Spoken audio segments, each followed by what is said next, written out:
Well, good afternoon, good morning, good evening, wherever you are around the world and whenever you happen to be listening to this. And welcome to Office Hours here on Hosting.com's Agency Success.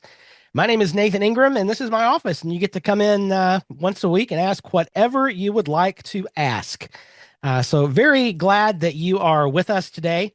If you have a question you'd like to ask, we do things a little differently in office hours than in other live streams. There is a link that I'm dropping back into the chat that I would ask that you would use to ask that question. That way we get all the questions stacked up in a list, and you can ask it there. We take those questions roughly in the order in which they are received. All right. So let us begin with the state of the word. So the state of the word happened this week alongside the drop of WordPress 6.9. I've updated a couple of sites to 6.9, just sites that aren't very important. No issues that I've seen. However, it was reported that there is a breaking change with WordPress 6.9 having to do with WPML. So if you are using WPML, multi-language tool on any of your sites, you may want to be very careful and investigate that prior to updating to WordPress 6.9. Now, that is a big deal. Generally my best practice is to wait until the .1 drops for any major release. Particularly in the last few years, there's not been anything compelling enough, honestly, to just make me want to update all my sites. We'll usually update a couple of non-critical ones just to see. And this one hasn't caused any issues. But if you're using WPML, and Melanie's just mentioning there's another plugin that's having issues in the admin, was mentioned in the admin bar. If anybody knows anything about that, just drop it in there and we will certainly mention it here. But there's always a few plugins that are going to have issues, and that's why it's just better, unless you have a really good business reason, I'd have to be sold on that, to update immediately to WordPress 6.9. It's just better to wait, let everybody else deal with the bugs. And, in about a month, 3 weeks or so, we'll update to 6.9.1 whenever it comes out. So that's what I recommend, and that has served us pretty well. All righty. So if you missed the state of the word, it is out there on YouTube. Let me just drop this link for you in the chat. Matt Mullenweg talked a lot about WordPress, as he does every year, this time from San Francisco, California. It was actually a beautiful location, kind of overlooking the bay. And one of the most interesting pieces of the state of the word this year, Ben Bradley actually mentioned this in the Slack. It comes in at about 59 minutes. So right here in the AI panel discussion, I found some pretty interesting things there. So if you want to just understand a little bit about what's going on with WordPress 6.9 and AI, you can jump right up there to this chapter for the AI panel discussion. Mary Hubbard, the executive director of WordPress, moderates that little panel. James LePage, who's one of the leads at Automatic regarding AI, is in there, as well as some other folks. Really interesting conversations, especially about what you've heard me talking about a bit over the last several weeks, and that is that abilities AI. This is one of the things that, while you might not notice it immediately, or really at all, probably, when you set up WordPress 6.9, the abilities API is going to be a foundational shift in how WordPress interacts with AI. Because what that tool actually does is essentially create like a dictionary of everything that every theme and plugin on your site can do. And then it puts it in a standard format so that other tools like AI tools can come in through the abilities API and talk directly to the plugins on your site. That is going to absolutely revolutionize the way WordPress works in the future. And I don't think that's an understatement.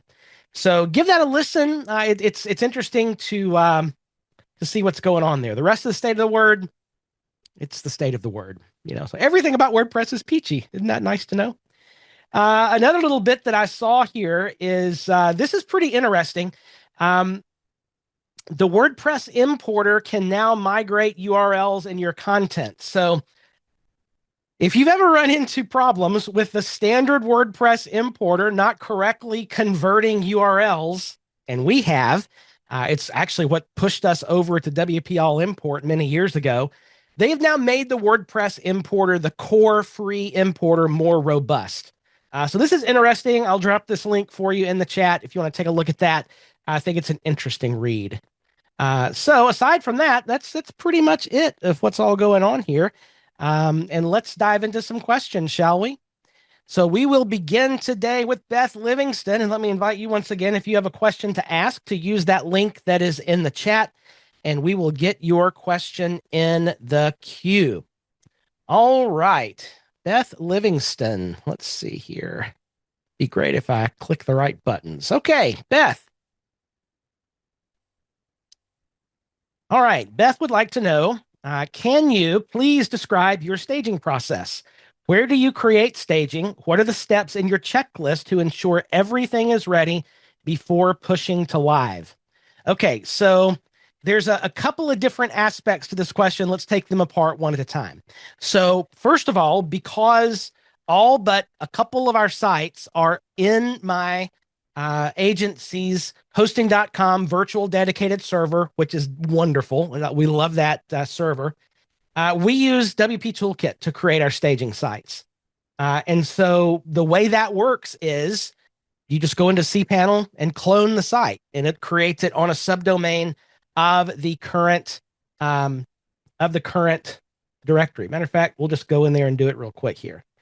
So this is how we do it. It's one of the things I like most about WP Toolkit. It is super, super easy. And we'll just do a quick clone of WP Nathan. I'm going to go in here to the WordPress Toolkit. And, oh, look, I already did it once here. So we'll just clone this. We'll just click the clone button, and it slides over the menu, and you get to choose what do you want to call this. We'll just leave it as the default staging and the default database entries. We will click processing or click start, and it will begin processing. At this point, it's copying all the files over. It'll set up the database, do all these things. It will set up a subdomain and do all the things. So now, as far as while this is doing its thing, I'll answer the second part of the question, which is, what are the steps in your checklist to ensure everything is ready before pushing to live? So we have an extensive launch checklist.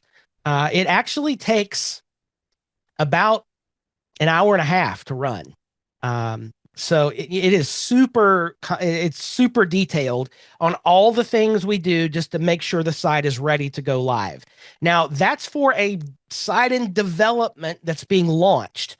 So, so this is where I'm not sure staging. I want to understand, Beth, what you're after here. So are you specifically after, once you've made changes in a staging site, how do you make that live with your changes? And so we would assume at that point when you created staging that all of the, you just maintained all of your app, the plugins and so forth that you use for security and management.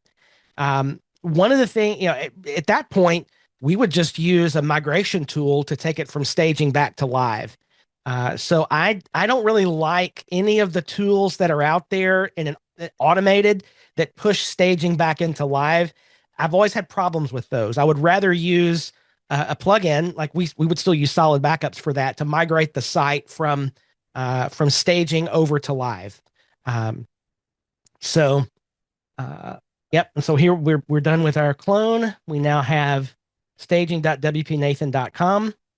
And when we're finished with it, we'll just click remove, and it gets rid of all the things that it just did. Deletes the database, deletes all the things, and it'll be gone here. So I just use whatever launching migration tool to launch from a dev site to live is what we would use if there are significant changes from staging over to the live site. Now, the question really becomes, do I want to push staging to live? Or am I just testing something? Or is it maybe a page I've created? And if so, I would probably export that page and import it onto the live site. That's probably the way we would do that. It's a less complicated process. Yeah. So Yeah, that is now the one. Here's one very, very important thing that I will mention. This is especially important if you have a site like a membership site or something like this, where the site is sending emails to people about subscriptions or progress or whatever. You 100% want to add a plugin called Disable Emails. This is super important because we've learned this the hard way. Many years ago, replicating a membership site where the staging site was sending emails to the clients and the live site, and it was a huge, complete, total mess. Wow, it was a huge mess. So this plugin, Disable Emails, I should have just gone here. It is really, really easy to set up and use. All you have to do is activate it, and mails are disabled. All mails, period. No matter if you're using an SMTP plugin or whatever, this plugin steps in the way and prevents WordPress from sending any emails whatsoever. And simply by activating this plugin,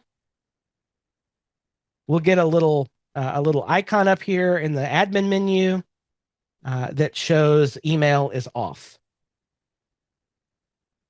Wonder where that is. Oh, you know what? Maybe no. Interesting.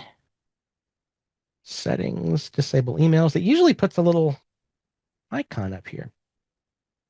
Yeah, toolbar. I wonder why my toolbar's not showing up. It may be cached. I don't know. There's usually an icon up here with an envelope with a slash through it. So this just cuts off. That way you don't accidentally email people. So we do that. It's just part of the process of any staging site. I don't care what it is. We are absolutely going to disable emails. Okay. So Beth, does that answer your question on this one? It was a bit of a long-winded answer, but there's some important detail there. All right. Next question is from Beth Livingston.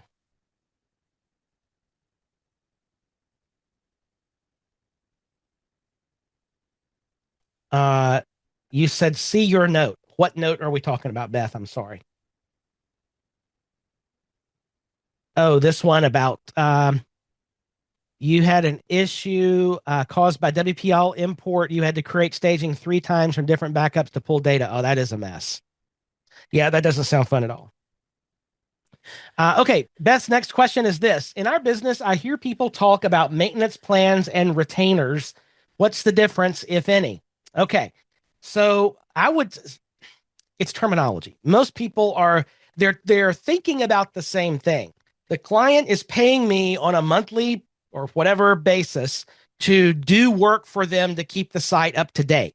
Now, when I see these two terms, maintenance plans and retainers, I think there is a wording difference between the two because a maintenance plan is a service. A retainer is time based, right?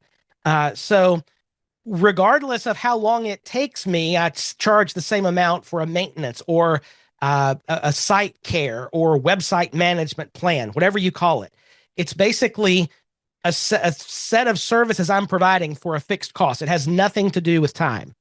Retainer generally has some element of actual hours or time built in.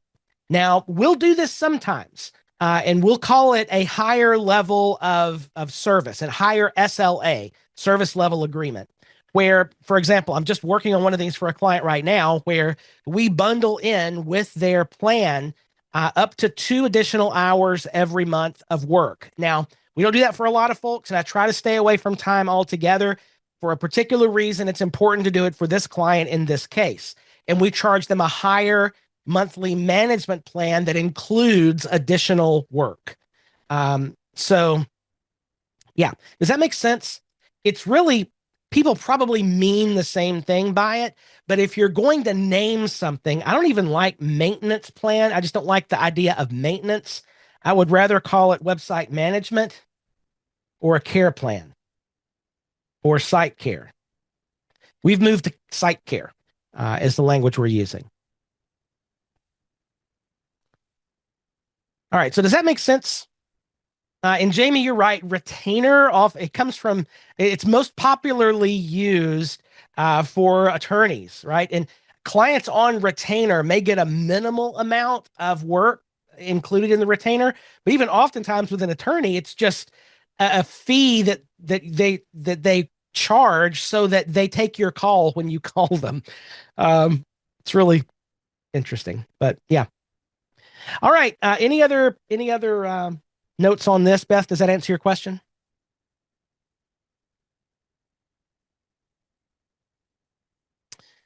All right. Next in the list is Karen. Hey, Karen.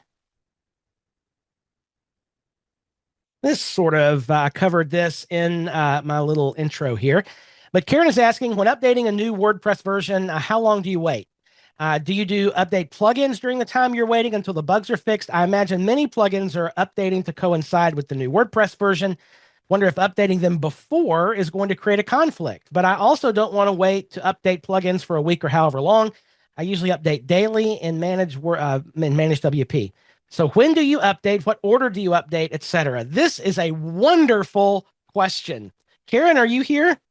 I give you a round of applause for asking a really, really good question here. Now, okay, so let's talk about this piece by piece. When a new WordPress version comes out, as I mentioned earlier, we usually wait for the .1 version. So right now, WordPress 6.9 was just released. Generally speaking, on most of the client sites that we manage, like I said, I updated a couple. We have some nonsense type sites. And I'll update those a lot of times just to test. And there's no problems whatsoever. So we will usually wait until the .1 version drops, which is usually in 2 to 3 weeks, typically after the major version. Just let them work all the bugs out. There's no urgency to update your site. Just because there's an update that shows up for WordPress core, it doesn't mean you have to apply it. You're not missing any security updates because you may have noticed if you have a site running on a previous version of Word, like 6.7, all the security features get ported backwards to those versions. So you're not there's not a security concern or anything like this. It's new features when we get into this middle dot, the dot nine right here. So there's no urgency to update. And I don't want to live on the bleeding edge. Like I see people all the time posting in social media groups dealing with what we do. And I updated all my sites and I've got this problem. It's like, well, yeah, like you totally ask for that because just don't update your sites. There's really no compelling reason to force you to do it other than you just want to have all your sites updated. There's not a business reason to do it. So wait, is my advice. Now, the second part of the question is yes, we will almost always, when there's a new version of WordPress, the amount of plugins that need to be updated are going to increase. If for no other reason than to change this tested up to. Sometimes the plugin updates that are released aren't even changing anything else in that plugin other than the plugin header that says, we tested this with 6.9. And they'll push a release, which annoys me, but I get why they do it. So yes, there'll be a bunch of plugins that are going to be updated over, this week and next week. It's a spike in the number of plugins needing updates. You can expect that. Does it hurt to update plugins to the newest version? No, it should. Well, it shouldn't. If you're using good quality plugins, it's not going to matter at all. Now, if you got some knucklehead person's plugin that's, and it causes a problem, that's a developer issue. It's not because, core WordPress. So this kind of goes back to some of the things I was talking about in the starter site live stream on Tuesday. It is, we want to have a good, consistent theme and plugin stack that we use on every project every time. And so generally the core plugins in every site don't change. And the only plugins that make it into my core are ones that I've learned to trust over the years, not one with 10 installs, right? And those may be perfectly fine, but I just don't trust them necessarily as quickly. So all that to say, probably you won't have any problems as long as you're not using knucklehead plugins. Does that make sense? And themes. Hopefully you've got a good solid theme. Now there's a third part of the question. This bit. Actually, there's four parts to this question. Karen, you mentioned you update daily via Managed WP. I would encourage you not to do that. And here's why. If you update daily, number one, you're creating a lot of extra work for yourself. Fine. But number two, you will oftentimes update to versions of plugins that where it's like a release and there's a problem, and the next day they'll release a fix. So what we try to do is update once a week. I can't tell you how many times. Again, I see in social media groups, I updated to 6.4.2 and it broke everything, and then 2 days later they fix it in 6.8.3 or whatever. And look, it's getting worse and worse for WordPress plugin developers to push a version that's not fully tested. They want us to test it for them, basically, and they wait to get problem reports back to then go and fix and drop another version. It happens all the time. So what I would suggest is schedule your updates for once a week. Do them once a week and just bake that into your weekly rhythm, and that way you know when they're going to be done. And I totally get the compulsion to update everything. I would. I don't know. So you're saying PatchStack said to update it ASAP. If you're using PatchStack, you should be covered for a week. Unless the exception to the rule of should I update more than once a week is, my goodness, there's a high severity vulnerability that's been patched. Now, in our case, we're using Solid Security Pro, which is going to automatically apply updates to vulnerable themes and plugins. We don't even have to worry about that. And we're using PatchStack on top of that. But if you have a plugin that's a security risk, then obviously, and you should have some system to let you know that that's the case. So if you're using the free version of PatchStack, I think they let you know, right? If you have a vulnerability on your site. And if that's the case, then go update those plugins. I think Managed WP will even let you know that, right? I'm not a Managed WP person. Yeah. So update those, but don't update all your site. I recommend against it because you're going to end up creating more work for yourself, looking at it every day. And number two, you're going to update to versions of plugins that may have issues, little bugs that the next version would fix. So that's all I'm going to say about that. That wasn't even your question. And when you do update, what order do you update in? Now, we're going to probably, I'm going to assume that the scenario is you're using a pro theme that has a plugin attached to it, right? That enables additional features in that theme. That's the way most themes do. So if you're using Cadence, there's the Cadence Pro plugin that unlocks all the pro features in the theme. GeneratePress the same way, Astra the same way, etc. Right? So assuming that's the case, the order that I would update is plugin, theme, core when you get ready to update. Do your plugins, then update the theme, then update the core. Does the theme and plugin order matter? Not really.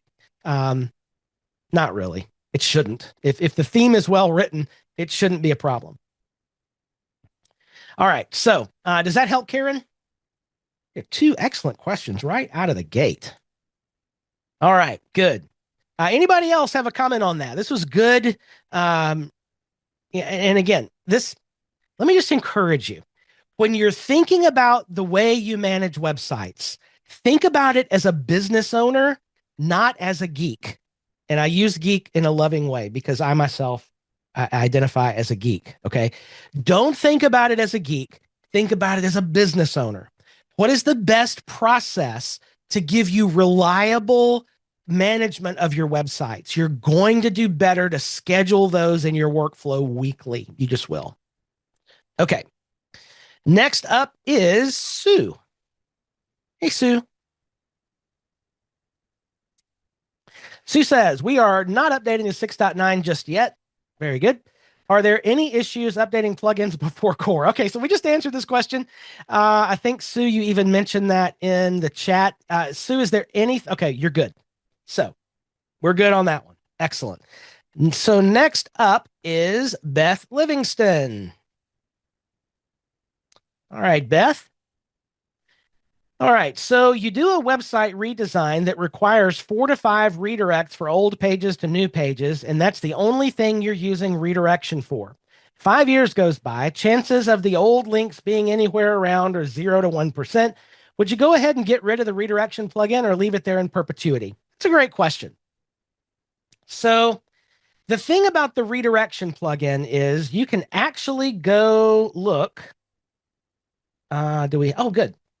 At the last access. So you can actually see when was the last time that URL was actually accessed, which is, again, one of the reasons I love redirection. So look at those, and you might be surprised at just how often those redirects are actually looked at. You'll be surprised. So here's the thing. Would I leave a plugin on a site where it's not being used very much, if at all? Generally, no. However, the redirection plugin is not a plugin, number one, that is going to slow your site down. It's not bad code. It's not heavy at all. It's a good, reliable, been around forever plugin. I would just leave it alone.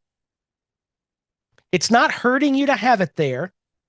And who knows, maybe you catch a redirect that's actually needed at some point. Does that make sense, Beth?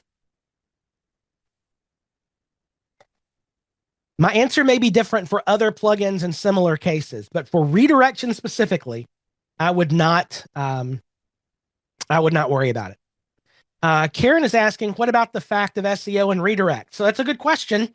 Hopefully, if we're doing 301 redirects like this, hopefully after some time, what a 301 redirect does, it tells the search engine, you're trying to access this URL. Here's the new one. Update your records. And search engines generally honor that. A 301 redirect is the means by which search engines tell us to inform them of URL changes. So they should update all those pretty quickly, because think about it. From their selfish perspective, it's wasting compute resources to go to a site to be bounced somewhere else. So they want to update that soon to save resources. So there you go. I mean, why would you delete them? That's the thing. If Karen is saying she's heard SEOs say not to keep them, I'm not an SEO expert, and there may be a compelling reason to get rid of them that I'm not aware of. I don't know. I'd have to be instructed on that. But I don't know of a compelling reason to get rid of them. And redirection is just not one of those plugins that I'm worried about. And we're just for posterity here, we are talking about the redirection plugin from John Godley. There are a million different redirection plugins. I'm talking about this one with the little flower that's been around for forever. Been around forever. So this is the redirection plugin we're talking about. There are others that I wouldn't be quite as confident in. Okie dokie. Next up is Santa Claus. Oh dear. Here we go. First of all, Santa Claus. Love it. Okay. Nathan, please let me hand you a soapbox. Oh, God. All right, everybody buckle in. Let's see what we have here. Quick follow-up in the same vein as our earlier systems analysis, pick the software people won't hate chat. Okay, so that was a couple of weeks ago. We were talking about, Shanta's rejiggering all of the infrastructure for the new company she's working for. And she's going to do an awesome job at it, I'm sure. I'm zooming into one subsystem, the LMS plus checkout plus delivery, with the added context that we're also evaluating a CRM alongside it. Right now, we're using Thinkific as the LMS. Our main site is WordPress. We sell through WooCommerce. I'm still untangling exactly how the customer journey stitches across all of those. Yeah, I bet so. Top friction points we're seeing in terms of Thinkific. Number one, Org team purchases are clunky. It can't handle multi-bundle, da da da da da. We end up manually invoicing. Oh, that's a mess. So yeah, you definitely want to get rid of that, manually invoicing. Number two, customer data fragmented across systems. Yep. Even simple changes like updating an email can require edits. Yep. Promo code friction creates cleanup work. Codes aren't consistently applied. Yep.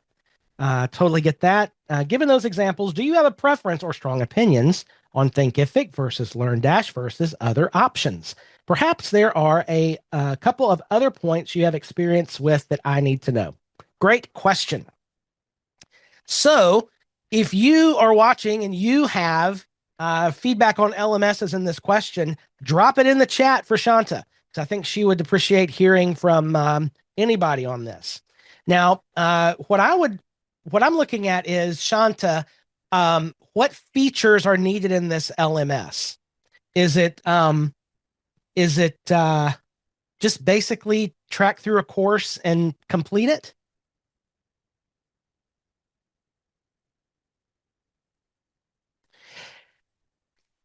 Have you looked at Fluent Community, Shanta? What Fluent Community can do is add, it has a very lightweight LMS, and it's like a buddy press, buddy boss, um, with groups and conversations and things like that, that you can build a community around the courses. I really like that one. I just really like it. It's really, really well done. So your next best bet, if you don't want a full-blown community around a course, which could really be, honestly, it's a value add for somebody buying the course. The next best thing are going to be, they're kind of neck and neck, and that's Lifter LMS and LearnDash between the two. I would probably be looking toward Lifter right now, between the two, for this reason. Lifter is still founder run, and it's really well done. So looking at Lifter over LearnDash would probably be my leaning. So you're saying you actually use Circle for community. Okay, so here's the thing. If you decide, like, you could use Fluent Community and the Fluent CRM on the same website, and they work beautifully together to keep one source of truth for all of the customer details and all of this. Fluent CRM and Fluent Community just work.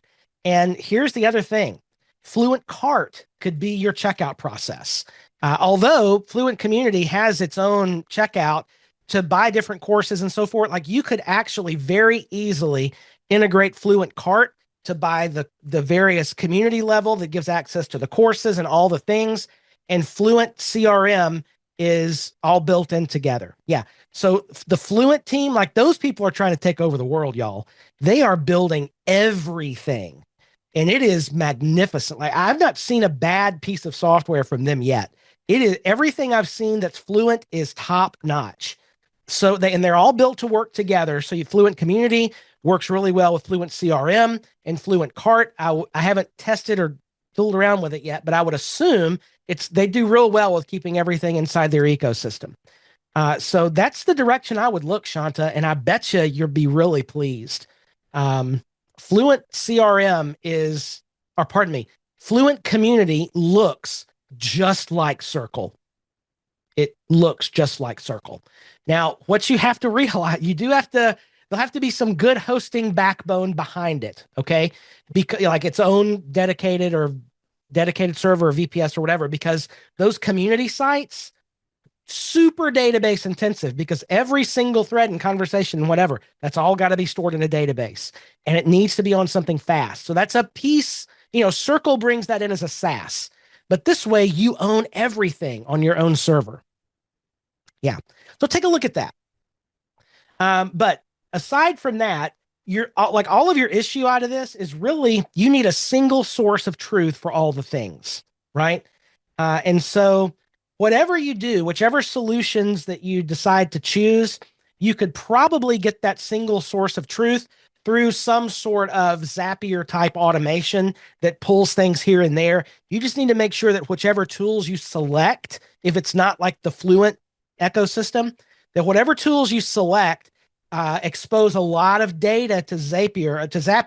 It is Zapier, not Zapier. And the way you remember that is Zapier makes you happier. But anyway, they expose a bunch of data to Zapier so that you can do a lot of things with it. Does that make sense? Yeah, I would strongly suggest looking at Fluent. I bet you could reach out to them directly and just talk through your solution and let them walk you through everything. And there's probably deals going right now. I doubt that's a huge impact on your decision, but there's probably deals going on right now still through the end of the year. Okie dokie. Shanta, any bit of that we need to double down on, or does this make sense?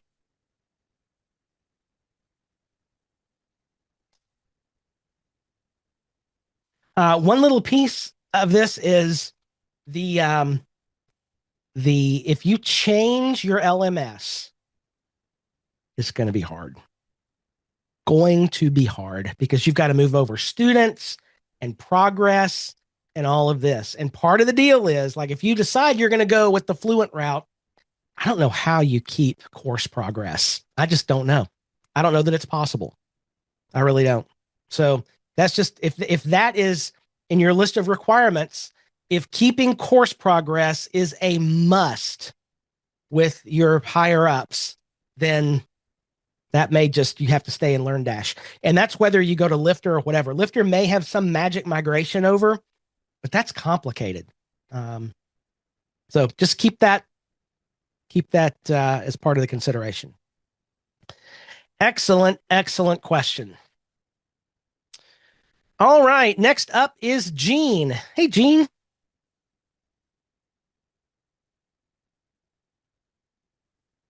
Okie dokie. Whoops. Okay. Gene says, should I have a VPN for my home computer Wi-Fi? I'm using Malwarebytes and wondering if I should upgrade by adding a privacy VPN. Will adding a VPN negatively impact my ability to access my managed sites that recognize devices? Also, what is the other device security recommendation you recommend? The one that Tom Rafe mentioned. Okay. Okay. So, should you have a VPN for your home computer? Probably not. Probably not.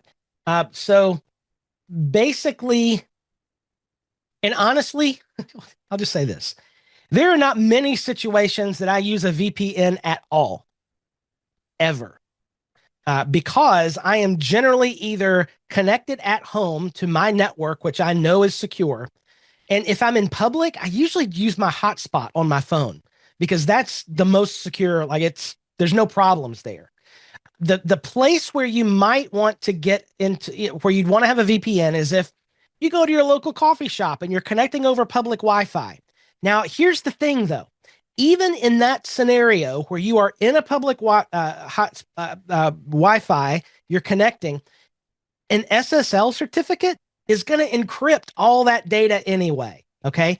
Where you can get into trouble is if you connect to a hotspot that has a vulnerability where the attacker can intercept the network side of the SSL or whatever and like get into that conversation. It's very rare, unless you're connecting to, some rogue Wi-Fi, right? But yes, I have a VPN. I actually bought a lifetime deal on a long time ago. It's not worth it to me to pay monthly for one. So I just don't. I might have used it 3 or 4 times this year. That's it.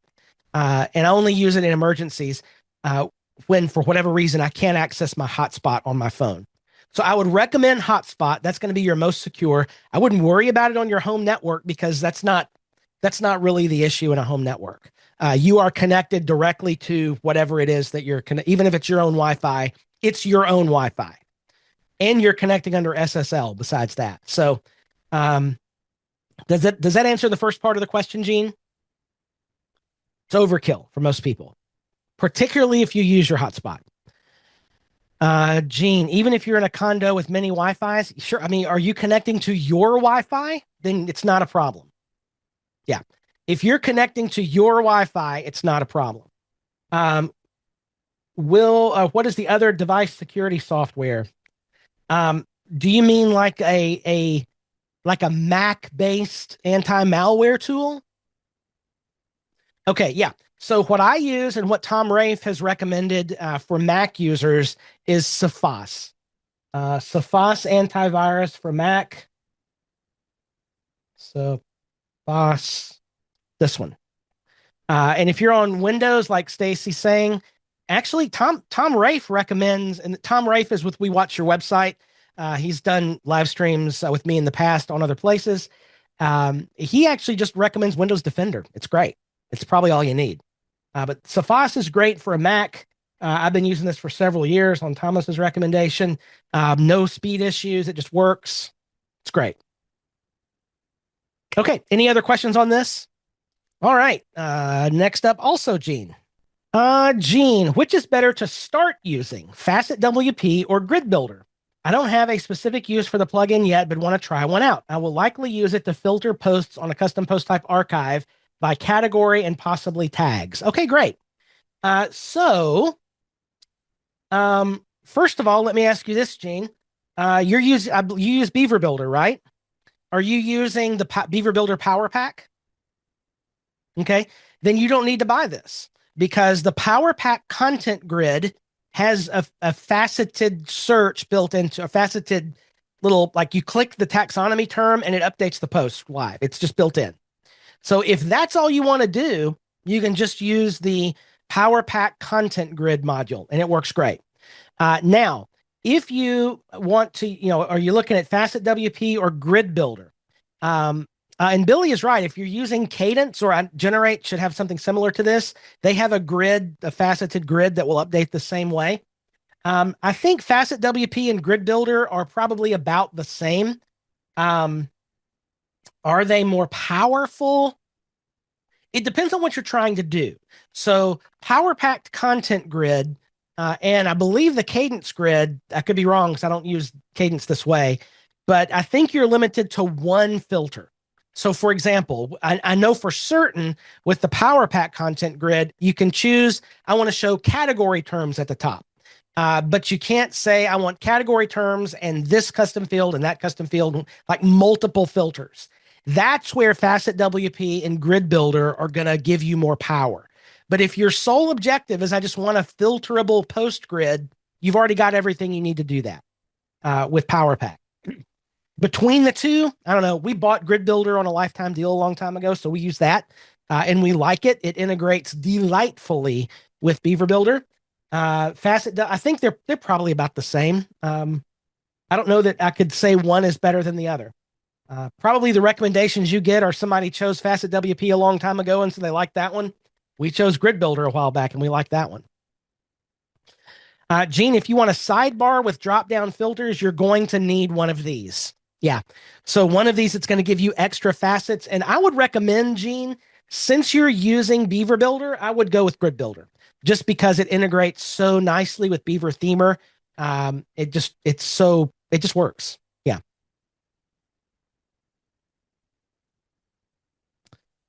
Yeah. If you're in the block editor, it's a different recommendation, probably. You probably want to do something a little different. We used Grid Builder on a site we built with blocks, and it worked, but it was a struggle because also blocks. All right. Gene, does that answer your question? All righty. Next up is Emily. Hey, Emily. Okay. Emily says, I'm trying to access or modify my website that I created with Sandbox on my Mac, but no longer have a Mac. When I access files, I don't know how to modify content or re-upload content thus far. Oh, dear. Interesting. Has anybody used Sandbox before? I'm not even familiar with that.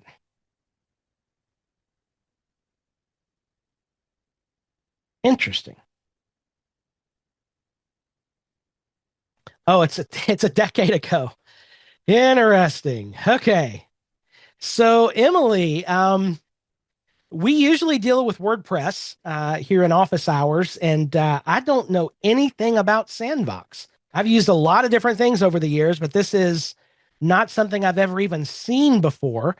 What I would imagine is, or I would assume you're hosting that website at hosting.com. Is that right? You created a starter site using WordPress and you were trying to pull content over. Ah, okay. So Does the old website that you created with Sandbox, is it out there someplace online? Is it still accessible? Okay, you're just going to have to copy and paste. How big is the website? Is it super large? Yeah, you just need the page. So, unfortunately, I'll just say it this way. There are probably tools you could use and set up and whatever to slurp all that data over. The hassle factor in getting that set up and then having to edit whatever it pulls in after, it's probably just not worth it. You're probably going to be better to copy and paste, honestly. Roughly, Emily, how many, just ballpark, how many pages are we talking about? 8 to 10, 100%. Just go copy and paste that text. 100%. It is like you might be able to get an import tool run. And what will happen is you'll waste hours trying to get an import tool to work when you could have just probably in 10 minutes gone and copied and pasted the text. So just totally do that. That would be absolutely be my recommendation. We would even do that probably with a WordPress site to another WordPress site. If it's just 8 to 10 pages, sure, you could go through the import process, but the hassle factor is just not worth it. Just copy paste, you're done. Yeah. Sue, that is an excellent recommendation. Uh, if I'm assuming you're on Windows now, Emily, use Windows Notepad, and when you copy and paste it into Notepad first, because it may be that that copied text retains some old styling. That if you just paste it directly into WordPress, it might carry over and look weird. So paste it through a plain text editor like Notepad, and that'll strip all that formatting out. That's a great recommendation, Sue. So, Emily, did that help you? Do you have a direction? Or if anybody else has recommendations for Emily, drop it there in the chat. All righty. Billy is up next. Hey, Billy. I'm having a plugin conflict in one of my sites, I think. In the old plugin roundup, I remember some tool that was for troubleshooting, WP Doctor or something. What kind of tools that you can recommend? Oh, Billy, there was that tool. What was that tool called? Do y'all remember that? It was one of the last plugin roundups that we ever did, and it was a tool that had a wizard that would help you turn on and off things. And I cannot remember what that was. Billy, I tell you what, I have the archive. Melanie's going to look now. If she can't find it, then after this, I will go look. And Billy, are you in the Slack group for agency success? If you are in the Slack group, then just watch in the Slack group and hope maybe we'll get an update after. And oh, Emily, that reminds me. Emily, if you are not already in the agency success Slack group, join that group. And you can do that at myagencysuccess.com right here.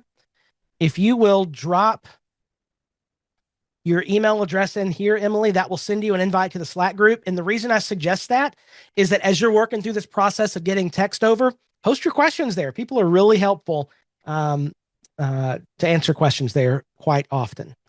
Shanta's asking if I don't think that was it, Shanta. No, that's definitely not it. I don't think it was called WP Doctor. It was something else. I'll have to go back and look for it in the archives. All righty. Next up is Gene. Hey, Gene. While traveling, I was monitoring my managed sites. One of them was inaccessible. Upon investigation, I found no reason for it being down I could see, like an expired domain, etc. Also, Solid Central Uptime Monitoring did not issue a warning the site was down. Interesting. After many attempts to manage the site, I finally got a page with a message that says it was blocked because of suspected pornography. Interesting. I was using a public Wi-Fi. The domain is, Gene, are you going to make me pull up a dirty site on office hours? Can we trust Gene with this, y'all? What do you think? Okay, so there it is. Okay. Oh, it's this. It's this. It's that word. That it's an unfortunate conflation of letters in the domain name right there that make this stand out to certain tools that might be scanning your URL. That is 100% what this is. Oh my. Yeah. That's so unfortunate. So here's a recommendation for you. Anytime, anytime. Oh, Melanie, that's hilarious. Oh, that's going to take me a minute to get over. Um, anytime, if you're going through a branding process, okay, anytime you're thinking about a name for your business or a logo or a domain name, run it past a 13-year-old boy. That's my advice for you today. That will solve all of these problems because I guarantee you that would be the first thing that the 13-year-old boy saw. Okay. How can I investigate further? Yeah. Okay, so the thing is that because you were traveling, you were probably underneath a Wi-Fi network that had some sort of adult filtering in place, right? And that and it picked up that domain name for that reason. That's probably what was going on. So I wouldn't totally worry about it, except for okay, what is this? Peacock Ink. Wow. I don't know what you do with that. It's just you got a couple of things in this domain name that could flag a porn filter. It just is what it is. So, Gene, your role is to have a really uncomfortable conversation with this client. Oh, I'm just happy that the logo looks like this and not something that could be misconstrued as something else because, oh my. I think Gene wins the question of the day. Oh, that's awesome. Oh, yes, Dave, that is the one. Thank you. That is absolutely it. It is Plugin Detective. Has it? Oh, it's been recently updated. So for those of you that missed this 8 million years ago when we did this on the plugin roundup, this is a really cute way to diagnose plugin conflicts. It's quite good. So basically, it just kind of goes through and helps you narrow down which knuckleheaded plugin is causing the problem. And it's a freebie. Yeah. And it doesn't disable the live site while you're doing it. Great. Thank you, Dave. Actually, it was a tie. Doug edged out Dave with the correct link by probably less than 1 minute based on the chat. So very good. Yeah, that was back in April. It was one of the last. Yeah, that was a great plugin. All right, who is next here? Next up is also Emily.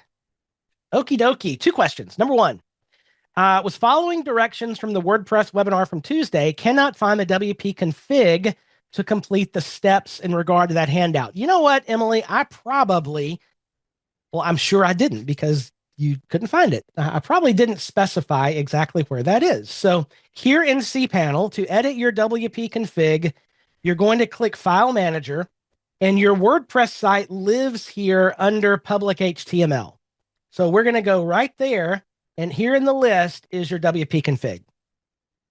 So it's in the root of your website, which if you're on hosting.com in a cPanel server like this, you'll find it under public HTML and then WP config. Does that help you? And Shanta, know that the WP config would not be hidden.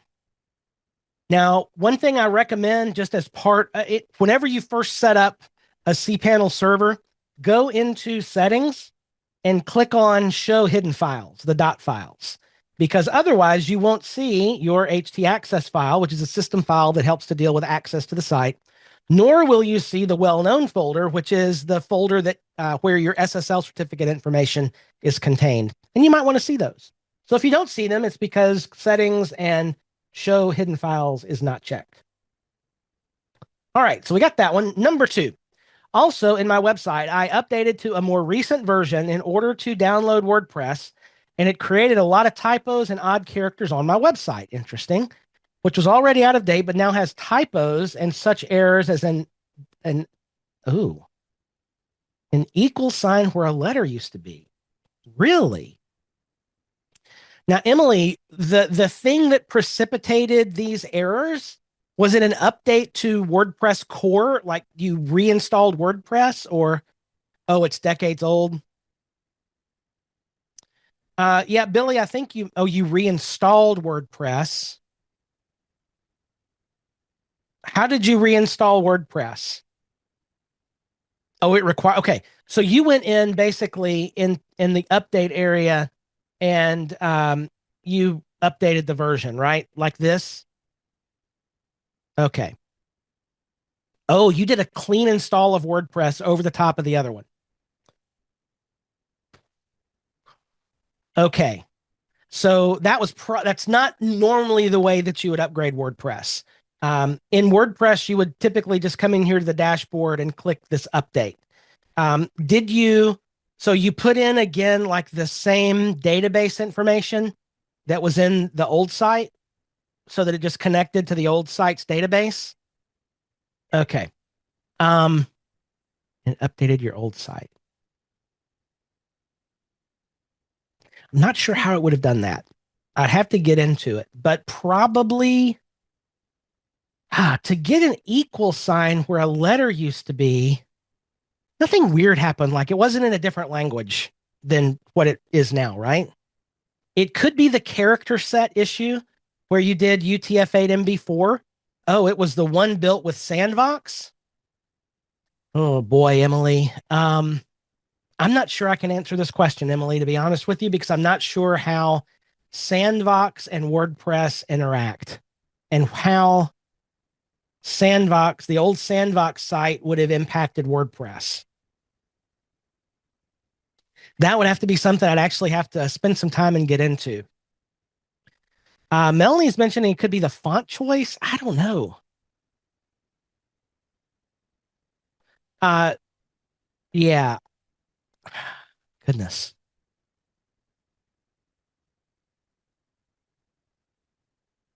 I don't know what would cause an equal to replace a letter because even in old character sets, equals is just one of the default characters.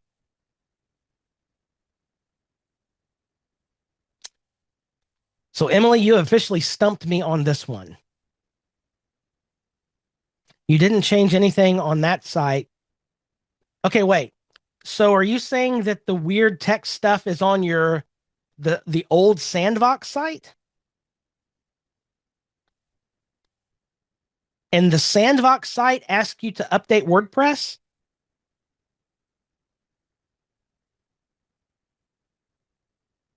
That's where the oh you okay. Yeah. Uh Emily, I don't think that's going to be something I can fix here on office hours. Um Starter site you had to update. So I for oh, did you install the WordPress in the same directory, the same folder in that public HTML folder where your Sandbox site already existed? Okay. Then you've got two things bumping heads. WordPress is bumping heads with Sandbox. So here's what I would suggest. I mean, you decide if you need to preserve that old site, what I would do is go out. You can just talk to support at A2 at hosting.com, formerly A2 hosting, and see if they can restore a backup for you. And that way you can get back to pre doing anything with WordPress. And where you want to install WordPress in a subdomain, not on top of your Sandbox site. And if you want help with that, there's a ton of WordPress professionals in this chat right now that are also in the Slack group. That if you'll join Slack, you can talk and you might be able to get one of them to help you out. How do you make sure it's in a subdomain? Well, what I would suggest that you do, Emily, is just follow the process of using WP Toolkit, and you can install WordPress, and you can tell it in this very first option. Where do I? Let's see. It's not going to let me do that. Interesting. Well, okay. What you'll do is you'll come down here to domains.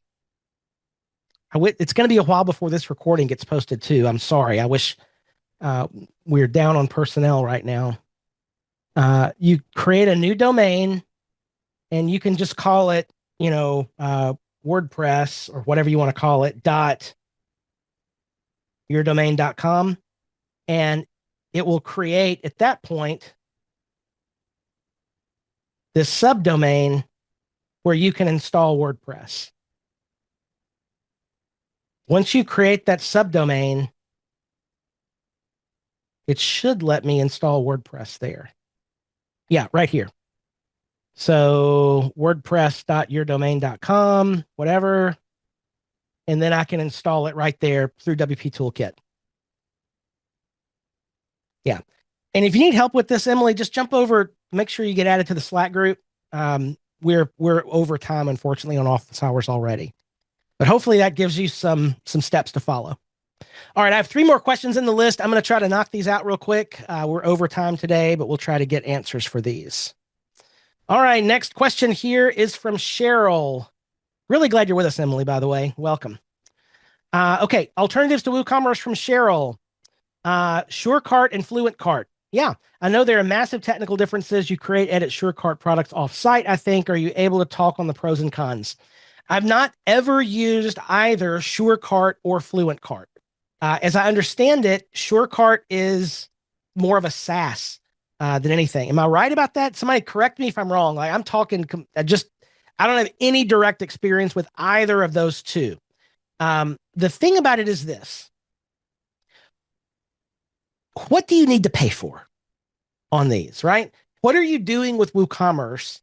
And is it really does WooCommerce really need to be replaced? Like it's the popular thing right now for WordPress plugins to come in and try to replace WooCommerce. And that's because it's 40% of e-commerce sites. And so there's a big market there. But like the thing is, I don't know. I haven't found a business reason to replace WooCommerce yet. I kind of like WooCommerce. We understand it. It's totally, you can build custom functions to do anything. It's been around for so long with so much documentation, both first party and third party, that the AI tools know how to write code for it. It really comes down, like Melanie's saying, what does the store need to do? So, for example, in the case of Santa Claus just a few minutes ago, FluentCart might make sense to run that ecosystem of Fluent products if she decides to go that way more than WooCommerce, because it's going to integrate better between all the Fluent products. But for a typical store, we like WooCommerce. Oh, you're concerned about WordPress. You're on WP Engine. Well, there's your problem right there. You need to move over to hosting.com or rocket.net and your problems are solved. And I wouldn't say that WP Engine hates WordPress. It's in their name. There's billionaires are fighting billionaires over the size of their yachts on this thing, right? And it's all going to work out. It's just going to be a mess until the end. So I wouldn't worry about WooCommerce and WP Engine. I would recommend, though, see, here's the thing. I would recommend that you move WooCommerce to rocket.net, which is owned by hosting.com. And here's the reason why. And I talked about this a few weeks ago. It is, I don't even know if I can find it, but the bottom line is rocket.net offers unlimited PHP workers based on your traffic. Like if you get a surge of traffic, your checkout is not going to slow down because you have unlimited PHP workers. And WP Engine is restricting resources more than ever and raising prices. So anyway, I answered all the way around that question. I was trying to do it quickly, but Cheryl, does that help at all? I'm not moving away from WooCommerce anytime soon. All right, Beth. Based on what you said to Shanta, what are we going to do when all the founder-run plugins get bought? The world is getting smaller and less functional. Yeah, I mean, y'all, it's the nature of any market. Markets start out with founder-run things, and then over time, they get bought out, and big corporations begin to control it. You see that cycle in every single market, and that's where we are in WordPress right now. So I don't know what the answer is there. You just, make your best decision for today is all I can say. All right, final question of the day. I mean, look here. Okay, maybe a soapbox. The same thing is happening in so many industries. Restaurants, the one that I'm thinking of right now is veterinary clinics. There's huge private equity money that's going in right now to mom and pop veterinary clinics around the United States. They're buying them out and they're basically outsourcing all the stuff. And you don't know your vet anymore, and office staff people don't care. Like, it's a huge degradation in service, and the prices get raised. And that is the venture capital playbook. They go in, they buy businesses, they try to maximize the services to get more profit, and then they flip those businesses and sell as part of a portfolio to some other venture capital company. It's just the way it works. And there's so many, it's the way it is. It's just how the world works today, unfortunately. Anyway, I'm going to stop now.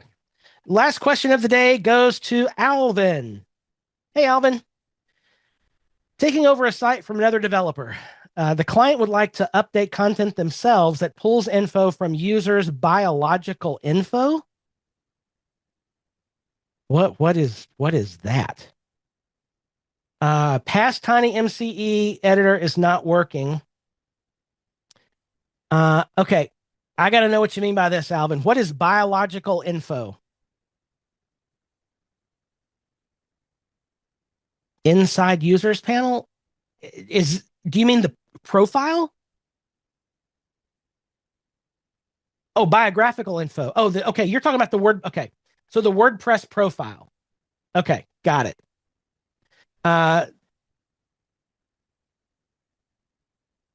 So are we talking about something in the profile that has like a WYSIWYG editor, like TinyMCE? Or you're trying to add that? Okay. All right. Okay. So this is actually easy. So Alvin, do you have a preferred custom post type creator like ACF, Metabox, Pods, one of those? Is there one of those you're using elsewhere? It's using ACF. So you should be able to add a like, I can do it here in Metabox, but you should be able to add a custom field on the user post type that is a WYSIWYG editor that uses the old TinyMCE. That's, and it's the field type. Like right now, is there just like a box with no tools on it? Okay, that's because it's a text area field. Probably you can go into ACF and change that field type from text area to WYSIWYG, and it'll just work.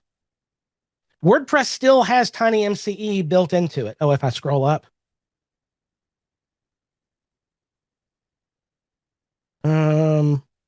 Past TinyMCE editor is no longer working in users. Really? Um,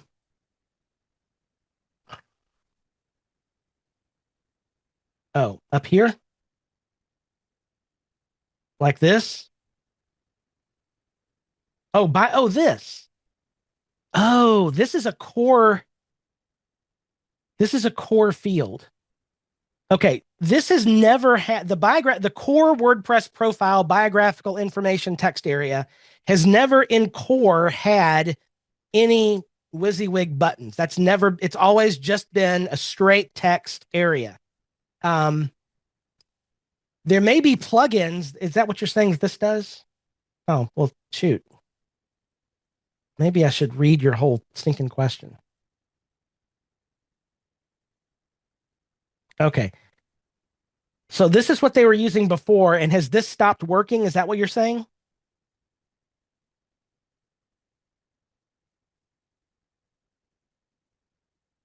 Oh, um, this is a tough one. Okay. So this one does work, but it's 3 years old. That's the question. Sorry, Alvin. I should have caught that earlier. Okay. So a couple of options here. This is this is a perfect example of a plugin that does a very simple thing, and it probably didn't need to be updated. Let's just we're already 15 minutes late, so why not go a little bit longer? Let's download this plugin. Take a quick look at it. Where did it go? There it is.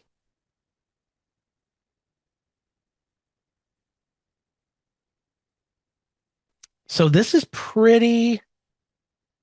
a simple plugin, Alvin. I don't think I would worry about this not working anymore. It's literally 1, 2, 3, 4, 5 files. This is simple. You could probably use this without a problem, or even, I mean, honestly, if it was me, Alvin, what I would do is I would take this plugin, drop all the files into insert your AI, your favorite AI tool of choice, and explain what you're trying to build. Use this as a start and build your own little plugin. It'll just work. I mean, this is really, really simple plugin. I think you could drop it in and make your own. Just make sure as you're talking to the AI tool, explain that you want it to be, to work correctly with the current version of WordPress and be future proof, blah, blah, blah, and let it look at the files and see if it makes any suggestions. You could, as the direction I was heading later, you could, and as you're just mentioning in the chat, add an ACF, a new custom field on the user that's a WYSIWYG. You would just have to move all of the content over into that field, which you can really do with a function probably, and let your AI tool create that function for you. That would not even be a complicated function. So there's a couple of options. Does that help? Well, everybody, that brings us to the end of office hours for this week. So we're back next week for office hours again on Thursday. And the following week, 1 week, let's see, what would that be? I'm backwards. The 16th of December is the part 2 of the starter site course. All right, everybody. Well, thanks for hanging out with me for the last hour and 16 minutes. Hope you had some fun and learned some things. I appreciate all the input today.